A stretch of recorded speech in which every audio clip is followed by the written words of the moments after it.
Donna Goines, Kenyatta novel, Crime Partners, Chapter 7. The pitch-black street was now illuminated by the arrival of a great many police cars. Detective Benson and his partner, Ryan, moved around the death scene slowly, trying to get a fix on what had happened. 4 policemen were dead. Somebody was going to have to pay for it. Somehow the newspapers got word of the killings, and soon radio and even television personnel began to arrive. Detective Ryan stared at the crowd of people angrily. How the hell were they supposed to work, he ordered. He wondered, with so many fucking people in the way. A newspaper man from one of the daily papers came bearing down on him. "Hey Ryan," the man called out. "Wait up. I just want a few words with you." Ryan stopped and waited patiently for the man to catch up. "What can I do for you?" Ryan inquired as the man came abreast of them. "You can give me a rundown on just what happened out here tonight. Jesus Christ, it's like a butcher shop." Benson put his hand over his mouth and turned away to cover up the smile that was about to break through. "I'll be right back," he said to his partner, and walked across the street to the junkyard. He examined the gate on the closed yard, then trained his flashlight through the wire gate. He picked up the body of a dog lying on its side. He examined the dog closely, then yelled out to his partner, "Hey Ryan, you better come over here. I think I might have found something." His voice carried to quite a few people, and by the time Ryan reached him, there were 4 other detectives standing around waiting to see what he had come up with. He cut on his light and showed his partner the dead dog. Other flashlights came on, and soon the front of the yard was flooded with light. The sight of the other dead dogs was picked up. "The fucking yard's full of dead dogs," someone in the crowd murmured loudly. Somebody get a crowbar so we can get in this fucking place," a huge red-faced man wearing a dark suit ordered sharply. In a matter of minutes, the gate was forced open and the detectives started through. "Somebody keep them goddamn newspaper people out of here," the same huge man ordered. His voice was deep and carried all the way across the yard. The newspaper man walking beside Ryan growled in his ear, "Who the hell is that big lard-ass bastard?" Ryan stopped in his track and glared at the man. "That happens to be the chief of homicide, mister, and he has a job to do just like I have. So if you don't mind, give me a break, okay?" Before the man could answer, Ryan walked away from him and joined Benson. "How the hell did you get away from your shadow?" Benson asked. "Bullshit, that's all it is. Why somebody didn't set up a roadblock and cut off all those big-nosed bastards, I don't know. They get in the fucking way so that nobody can do their job. Then when you don't come right out and solve a murder, they're the first ones to jump down your fucking back. They kill you in the papers, but wait until you run into one of the bastards out here on the job, then they try and treat you like a long-lost brother." Benson shrugged his shoulders. "Well, I wouldn't know about all that. They overlook me most of the time. I guess they think I'm just here for decoration or something." Ryan grinned at his friend and partner. "Yeah, I know. You have it tough. I didn't see you fighting off no fucking newspaper man though. When you have to do that, that's when your trouble starts." "Yeah, I know," Vincent answered quickly. "That's why my heart bleeds for you. You have so much trouble, but that's what happens when you become famous." Ryan moved one of the dogs slightly with his foot. "These bastards have been shot," he stated loudly as he bent down and examined the dogs closer. "Man, you know this fucking midnight shift is getting to be too damn busy," Vincent stated while he waited for Ryan to finish examining the dog. Ryan straightened up. "I guess you noticed who one of the policemen out there was, didn't you?" "I haven't lost my eyesight yet, of course. I noticed the guy. It's a shame it had to happen, no matter how I felt about him. He was still a police officer," Benson replied, studying his partner closely. "Yeah, I know what you mean," Ryan replied quickly, too quickly to suit Benson. "This shit got to be solved and solved quickly. We can't let no bastards run around knocking off cops whenever they feel like it. If this shit keeps up, we won't have a police department. This makes 8 policemen who have been set up, and believe me, this was definitely a setup." Vincent nodded his head as he remembered the other unsolved police murders. Yeah, it's getting out of hand, there's no doubt about that. As the night wore on, the men working became angrier. The newspaper men and television crews were in the way everywhere the detectives turned, until tempers were ready to flare. Ryan and Benson worked on the silence inside the junkyard. It was late when the other body was discovered. By then, the owner of the junkyard had shown up and turned on the lights. While the men searched, the body of one of the men who worked around the yard was also found. It had been piled in behind some cars that were waiting to be mashed up. At the discovery of this body, the chief of police tossed his hands in the air and walked out of the yard.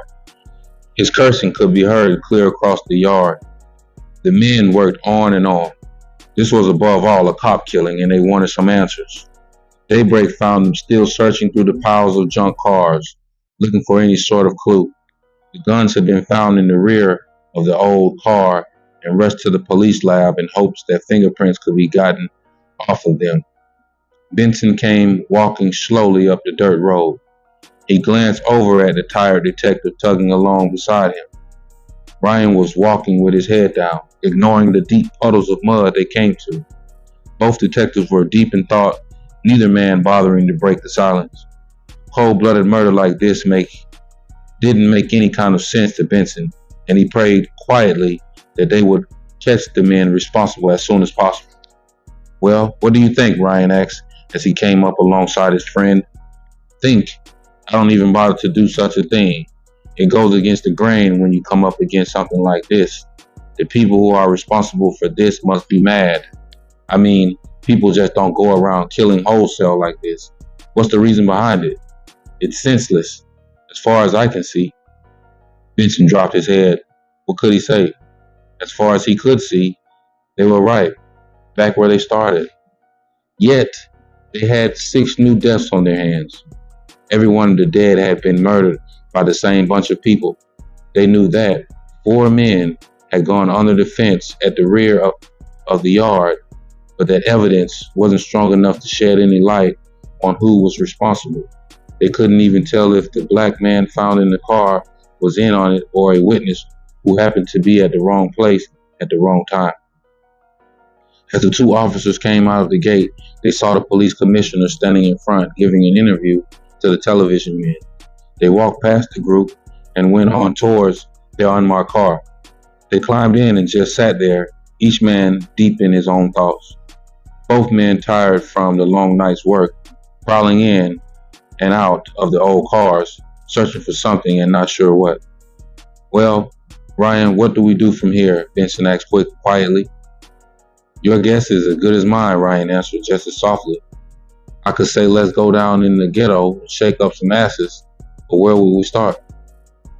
That would at least give us some kind of work. Let's check with some informers. Maybe something will break that way, Benson offered, wanting to do something other than just sit there idly. Ryan started up the motor and pulled away. Well, at least that will give us something to go on, he replied, driving slowly away from the spot of so much violence.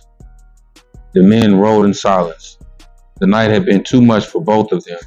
Each man was used to violence, but not on such a large scale. You know, Benson finally said, what we need to do, Ryan, is get a hold of some drug addicts. Maybe one of them knows something. He glanced over at his partner to see how he was taking the idea. Ryan smiled to himself. Yeah, just like we did on that other case where we didn't get nowhere. But you're right about that. We need somebody to break this case open for us, and a hype is likely to talk before anyone else. How about your buddy over in Narco? You think he could ride with them for a while and question some of the junkies they knock over? That's an idea, Ryan replied. But you know my friend's on the afternoon shift, so we have to work a lot of hours on our own time. I don't give a shit. As long as we get a break on these murders, Ryan, that's all I'm concerned about. Ryan smiled in the dark. Benson was the first black man he had ever worked with. Before Benson came on the shift with him, he'd had his doubts about whether or not it would work. Now they had reached such a point that he wouldn't feel right working with anybody else. If they took Benson away from him, he would have big trouble trying to readjust to another man. For some reason, the two men just clicked together. It had reached the point where they even took their wives out together. Of course, people stared at the black and white couples, but the men were past the stage where looks bothered them. Let's go in and finish up whatever paperwork we have, then take the rest of the fucking night off. I'll give the boss an idea of what we're going to do so he'll know we're working damn near a double shift. Maybe he'll switch us over to the afternoon. That way we won't have to burn the candle at both ends, Ryan stated as he drove towards the freeway. He didn't have to wait for his partner's okay. The men understood each other too well for that. It was late next day when they came in. Ryan glanced up from his desk as Benson strolled over. How the hell are you, Joe? Benson asked in a joking manner. The two men grinned. How did the chief like your idea? My idea is shit, Ryan replied. I told him it was both of our fucking ideas, so he said to punch in. We can pick up some overtime. He doesn't want us knocking our asses off on free time, just as long as we get the fucking case solved. He doesn't give a shit how much overtime we put in. It sounds alright. How did the boys down in Narco take the idea of us riding along with them? Benson inquired as he picked up a file from the desk and glanced through it. Ryan grinned up at him. It's not even necessary for us to ride out. They're going to call us down to interrogate whatever addicts they bring in. There's a couple of junkies on ice right now waiting for us to see them. I was just waiting for you to come along. I figured you'd get plenty of rest and come in whenever you were ready. Hey, that's what I call sharp work. If I was in any kind of position to call it anything, Ryan. Where are we going to talk to our little pigeons? Up here or downstairs? We might as well take the elevator down to the 9th floor where the boys are. It will save us a lot of trouble, Ryan answered as he got up from his desk. You know, the chances are small that we'll come in contact with a junkie who really knows anything about this shit. This seems like it's being done by someone who has some kind of plan. Maybe one of the militant organizations, you know? That's what I'm thinking our problem is. We don't know what fucking militant group is trying to clean up the streets. Clean up the streets? Clean them up of what? Police? Benson asked. As his partner glared down at him, Ryan got up from behind his desk and came around it. Well, our arguing won't solve our problem, so let's get downstairs and rap to a few of our clients. Benson shrugged his shoulders in despair. I'm trying to still make something out of your idea, Ryan. I definitely agree with you on the militant organization being behind this shit. It makes sense of some sort. I mean, this is not being done by just some guy out in the streets who hate cops. It's more than one man involved. So it makes sense that an organization is the key. But which one? We don't have that yet. But if we fuck around and dig deep enough, buddy, I think we can come up with something, Ryan stated as he led the way towards the elevator. The men rode downstairs in silence. They spoke to the guard on the 9th floor, then waited until the men went in the rear where the prisoners were held. There was a large steel door separating the guards from the prisoners. On one side was an enclosed room with wire mesh that the prisoner had to talk through whenever his lawyer came up to see him. This room was not for visitors. In a matter of minutes, the guard was back. He had to wait until his partner opened the door from the inside, allowing him to come into the large room where the guards sat at their desks. None of the guards were armed, and the two detectives had to check their weapons before the guards would allow them to take the prisoner down the corridor to one of the empty interrogation rooms. The prisoner, short, brown-skinned, and with a dirty beard, followed along behind the guard. The man was silent, watching the developments quietly. He waited until the two detectives had entered the room and closed the door before saying anything. What's the deal, man? He inquired in a cold voice, staring from one officer to the other. We just want to have a few words with you, Ryan said softly. If you want to help yourself, you can. The man shrugged his shoulders. I don't know anybody who sells drugs, Mac, so it's a waste of your time bugging me about pushers, because I don't give a fuck how long you keep me down here. You ain't gonna make no fucking snitch out of me. Benson let out a soft laugh. Did you hear anybody ask you about any pushers? He glanced down at the brown folder that Ryan had been carrying. Johnson, Edward Johnson. That's your real name, isn't it? The black man glanced over at Benson as if he was seeing him for the first time. Ain't that what they got down there? Seeing that the man was going to be hostile, Ryan spoke up. Have a seat, Johnson. Would you care for a smoke? The man ignored the outstretched pack of cigarettes and reached over and removed the butt out of the ashtray to light up. The men got the message at once. This one was going to be hard to get along with. Now, Johnson, Ryan began again, trying to bridge the gap.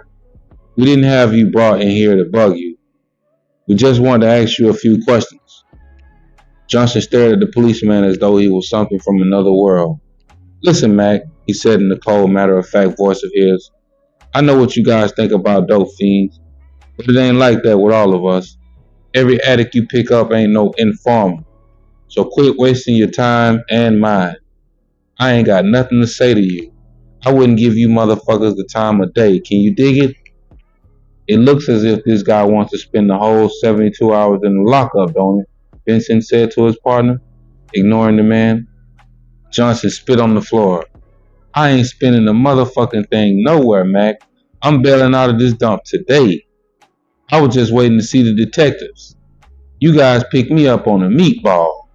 I ain't robbed nobody, so you ain't got no case on me. Now, if you're finished with me, I'll go back and wait for my lawyer to call me out. Benson called his partner eye and Ryan nodded slowly. Hey, Depp, Benson called out. Get this character out of here. He turned his back on the prisoner. Guys like him gave Benson the ass. He could hardly keep from kicking the shit out of the man. He hated him. Every fucking one of the smart-ass bastards that came off the streets with that attitude. When the guard arrived, Benson said, take this one back and bring us the other guy. Johnson walked out without saying anything to the two detectives. He sneered at the deputy as he fell in step. My lawyer ain't out there nowhere, is he? He inquired, loud enough for the two detectives to hear. Some of them are like that, Ryan said, tossing his hands in the air. Maybe the other one won't be so hard. The detective studied the folder of the other prisoner. Brown. James Brown. The guy has got a famous name anyway, Ryan said. The other guard came forward, leading a tall, dark-complected man who looked to be in his early 40s. The man came in bent over, and it was easy to see that he was sick. He was going through the withdrawal symptoms of true drug addiction. His nose was running, and tears ran out of his eyes as big as pennies. Hey, man, he said as he took the seat offered him. Why you guys rousing me like this? I wasn't doing nothing but going down the street to cop. Then these cops jumped out on me and said I knocked off a drugstore. I wasn't even near the damn place, man. We know, Brown. We're going to help you too, if you give us a little help, Ryan said softly as he watched the man's hand shake. Yeah, Brown. If you help us, you'll be on your way home in the next hour. The mention of going home changed the man's features. It was like the sun breaking through on a rainy day. He even managed to smile slightly. Man, if I can help you, I'll do whatever I can. Good. But don't give us no shit here, Benson said harshly, leaning on the man and playing the role of a tough cop. The man glanced over his shoulder at Benson. Hey, man, why you want to give me a hard time? I ain't giving you guys no problems, am I? Who's your pusher? Ryan asked sharply, not giving the man time to set himself. Brown began to shift around in the chair and he mumbled a name underneath his breath. It's little Dave, he said louder when Benson nudged him in the back. How does little Dave sell his stuff? Does he deliver or do you go to his house? Ryan asked quickly. Nah, man, Brown answered slowly, glancing around. Hey, man, this shit ain't going no further, is it? A guy can get killed real quick for saying as much as I've said already. Don't worry about it, James. It ain't going no damn further than this room. We just want to see if you're going to act nice or be an asshole, Ryan replied. How do you get your mess from him? Benson asked sharply. You got the guy's address? Nah, man, he comes up on the corner every day at the same time, 2 o'clock, you dig? If you want a copy, it better be up there by then.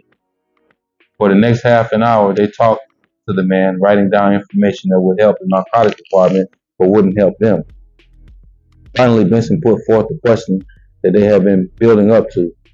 Who the hell are these guys? Or what the name of the gang of punks who think they can knock off all the white cops in the city chain? I know you heard something about it, man, so level with us on it. Brown shook his head. I've heard guys talk about it, man, but they didn't know what the hell was going on. You know what I mean? Guys get together and shit like this comes up, but nobody downtown knows the name of people responsible for it. I'm telling you the real, man, because if I knew, I'd tell you. It don't do me no good for these guys to make the streets so hot. I can't walk down there. Brown glanced from one officer to the other. This is the truth, man. I don't I done gave you guys my pusher's name, so you know I'd gladly tell you the name of whoever these punks were. The two officers glanced at each other, sure the man was telling the truth. Listen, man, Brown began, his voice holding a whining note.